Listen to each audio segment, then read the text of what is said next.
Hey y'all, it's me again, the Rock Doctor, coming at you live with my guitar hack of the week, number 31.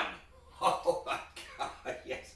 Okay, so this one's super important if you don't understand this. So let me talk about it. So if you're just beginning your journey here, learning how to play lead guitar, putting songs together, figuring them out, blah blah blah. This is very important. Here are some pointers. First one, how do you figure out what the chords are in a particular section of a song? How do you figure them out? Okay, there's question number one. Question number two is kind of a twofold question. What key is the song in, and where do we put our pentatonic / blues scale to sound, in tune with the song? So let's talk about this.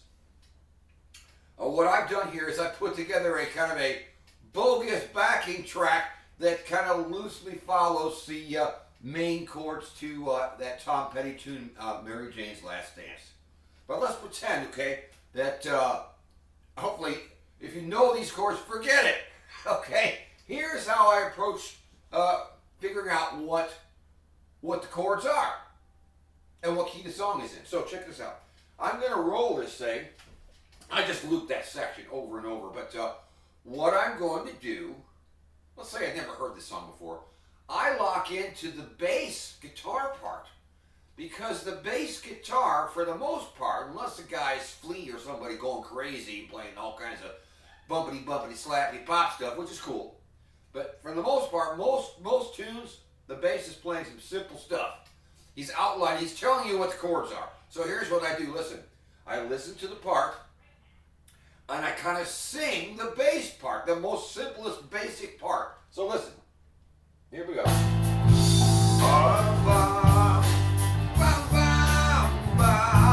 Get it in your head.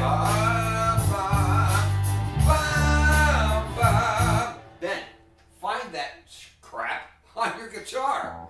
So the first note I heard, now when I was a kid, I would just use the low E string and like hung around, but I made a recording in my mind with a bam, bam, bam, bam. I know that sounds silly, but check it out. Bam. Oh, look.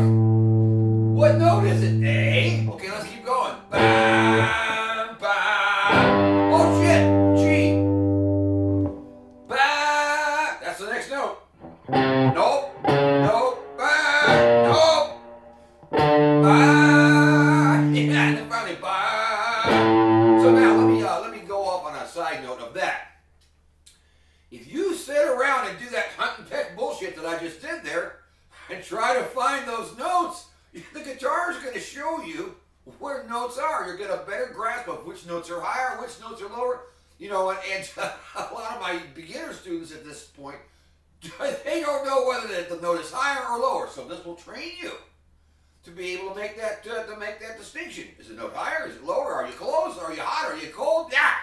So now let's go back to this. So I determined. Now when I started, I couldn't do it quickly. I hunted around, man. But I determined the notes were A, G, A. Now I got to figure out what the hell the chords are. So let me go back to the 70s when I was trying to figure this out. So now listen, I've got this little chord pattern going, right? And fortunately today we can loop it. In the old days I couldn't, but it was tougher then, but big deal. Let me roll it again. And what I'm going to do before I do this, I'm going to play an A major chord for the A note, because the bass notes are the chords, but you have to determine, are they major or minor? Major or minor? And you have to listen. But it's a dead giveaway once you try it. So check this out. I'm going to try A major for the first chord. It's not going to work, but let's try it anyway. So I'm going to try A major for the A note. I'm going to try a G chord for the G note. I'm going to try a D for the D note. And then A again. So listen to what happens. Okay, here it comes. Okay, I'm going to try A major.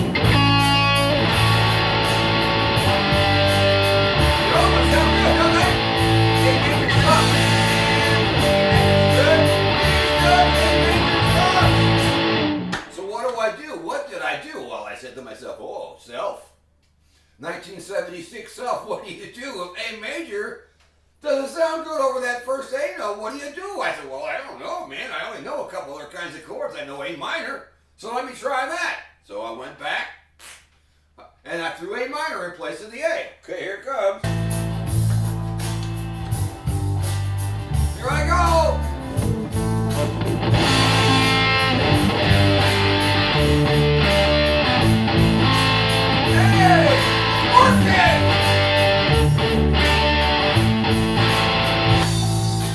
Now, you might have to take that same technique and apply it to all the chords, but in this case, sure enough, the A note, the A minor chord sounded good. The A major one sounded like shit. For the G note, the G chord sounded good, so that was a G chord. For the D note, the D chord sounded fine.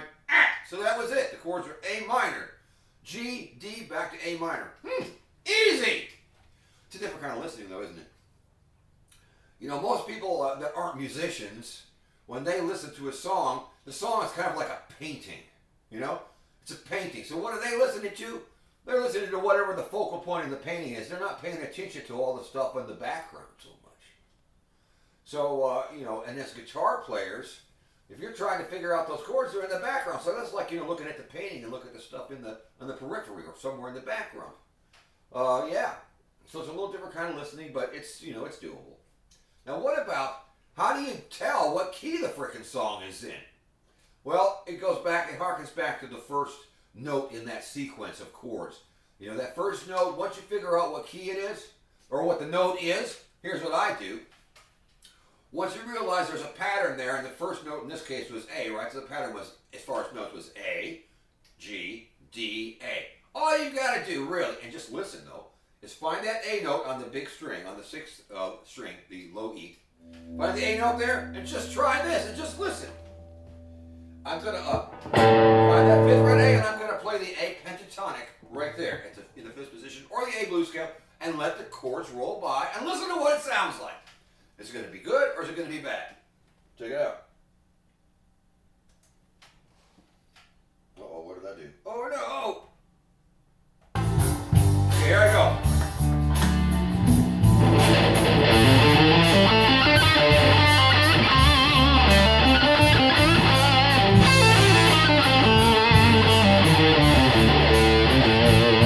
Well, hell! That worked out pretty good. It sounded really nice, didn't it? So what I'm about to say there is, if it sounds good, that's the one you want. The A minor pentatonic or the A blues scale in the fifth position sounded good for that. You could also, if you want to get a major sound, you could move all that shit back 3 frets. So if your index finger was at the 5th fret on the A note, if you want to try the major sound, sometimes it's interchangeable and you can do it. Move back 3 frets, but do the math in your head. We're on the 5th fret, so what's 5 minus 3?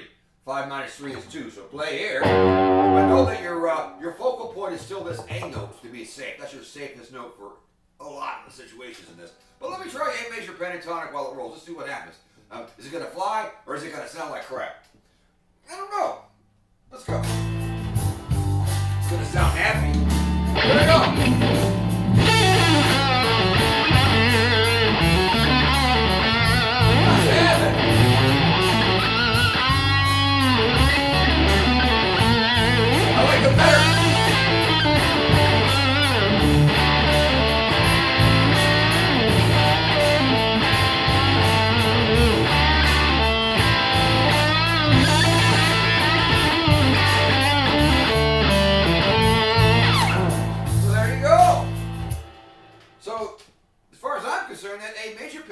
Didn't sound too bad. The A minor pentatonic sounded much more better. Much more better. But sometimes you can get away with both, which is kind of cool. So, in a nutshell, to figure out the chords to the song, isolate one section, listen to the bass notes. Try to figure out what the main bass notes are if it's a little bit busy. You know, reduce it down to 1 note per chord. Ba, ba, ba, ba. Find them on your guitar, figure out the names of the notes, turn them into chords, start with major ones, and listen to what you're doing. If you find one that sounds bad, turn it into a minor. And you should be able to figure it out. There's a couple of other hitches in this I'm not going to talk about now, But that's basically it. And again, to find out what key you're in, go back to those notes in that sequence again. Bam, bam, bam, bam. Find them. And the first one in that sequence, if it repeats, is usually what key you're in. It's easy. You don't even have to know any theory or fancy shit. I've seen some guys that are talking about the same concept. And I'm not picking on them. You know, they've got way more subscribers and viewers than me. But they're overstating it. They're making it way more complicated than it needs to be. Same concept. I believe keeping it simple. If you want to learn the theoretical end of it later, don't do it till you can handle this stuff. Till you can play some licks the way I teach it without having to think about all that. Then dive in and understand what that stuff is, you know, theoretically. You've got to have a vocabulary. You've got to be able to speak first before you get off into the semantics, I think. Yeah, it's more fun that way. I mean, you may just spend 4 or 5 years learning all the ups and downs and ins and outs of theory. You know, triads. You know, the Lydian mode, the Phrygian mode, blah blah blah, plagal cadence, bobbity boo, and you learn all this shit. And you can't play anything. Learn how to play something first. That's the way we acquire language too, as kids. You know. We're just around our folks. We learn how to speak, and then after 4 or 5 years, they put us in school. So I take the same approach. Don't bog yourself down with unnecessary exercises if you're limited on time. Don't bog yourself down with a bunch of theory if you can't play shit yet. Make sure you can play something, and then figure out what the hell you're doing, okay? All right, that's it. So it's me, the Rock Doctor. Don't forget to like, share, subscribe, leave a comment, order me a pizza, but you know what? Don't you ever get me that vending machine pizza. I tried it. It's overpriced. It's really bad. Even though they give all the toppings fancy names. Well, this is this Sasquatch milk cheese. And then we've got this great Gouda looking, I don't know, but it's really not good. It's the Emperor's New Clothes of pizza. All right, I'm out of here. I love you. Bye.